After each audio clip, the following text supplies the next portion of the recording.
we've talked about it already throughout this segment. We know the two teams that are definitely in the NBA playoffs after last night. So which of their futures bets, things like, a series prop, conference finalist, conference winner, NBA champ, which ones interest you now that we know that they have secured a spot like in the postseason? Jules, I know you mentioned some of the numbers before and how heavily favored like the Nets are, at least when you look at some of the futures. Yeah, it doesn't necessarily do anything for me in terms of winning the conference or winning the NBA Finals, but it gives us some series that we now know. And, I have some opinions on those series. The Celtics opened, as you would imagine, because the Nets are higher favorites in the conference. The Celtics opened plus 115 in the series and have since moved to minus 130 favorites, a move I agree with. The Nets can be good, but the Celtics are the better team right now. They are. As long as Tatum can be anything close to Durant, Jaylen Brown can be anything close to Kyrie Irving, the rest of the talent after that all falls in Boston's favor. So, going against the Nets in the first round, I like. And then on the other side of it, Minnesota getting the Grizzlies, like Nick said, very watchable series. That's going to be a lot of fun. The Timberwolves celebrated like they won the Super Bowl last night, and they got made fun of on the broadcast.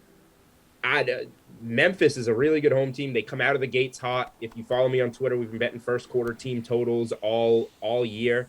Memphis to score in that first quarter. Memphis on the first half spread in that first game one, fading Minnesota. I like that angle a lot. And I think that Memphis maybe laying like a game and a half in that series, get it done in 6 or less. That's a future that I like. All right, Nick, which ones do you like here, dude? I'm looking at length of the series total games for the Celtics and Nets. Obviously, the long shot is a sweep in 4 games, but 6 games you got plus 185, 5 games is plus 300. Could go 7 games, you get plus 175 odds.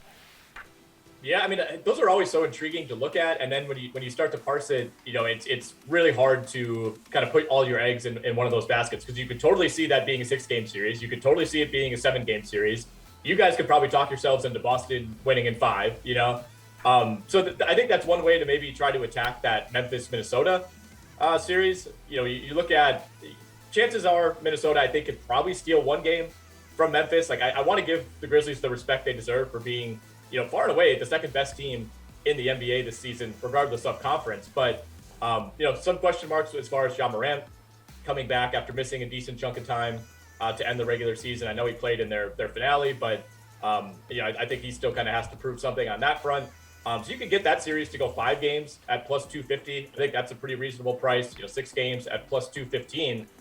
One thing with the way that the bracket now falls, now that we know that the Nets are the 7 seed, this makes me now like the Heat a little bit more, or at least the path that the Miami Heat have to the Eastern Conference Final. Like, I am not a big believer in the Philadelphia 76ers as a playoff juggernaut, even if they get through Toronto in round 1. I like Miami to beat Philly or Toronto in round 2 and find their way to the Eastern Conference Finals. So, you could get something like a Nets-Heat Eastern Conference Finals matchup at plus 475 on DraftKings. And you can find similar odds for, Bucks Heat or Celtics Heat if you like that a little bit more. But, that's kind of one like divergent way to look at this is, to me, it opens things up even more in this bracket for Miami.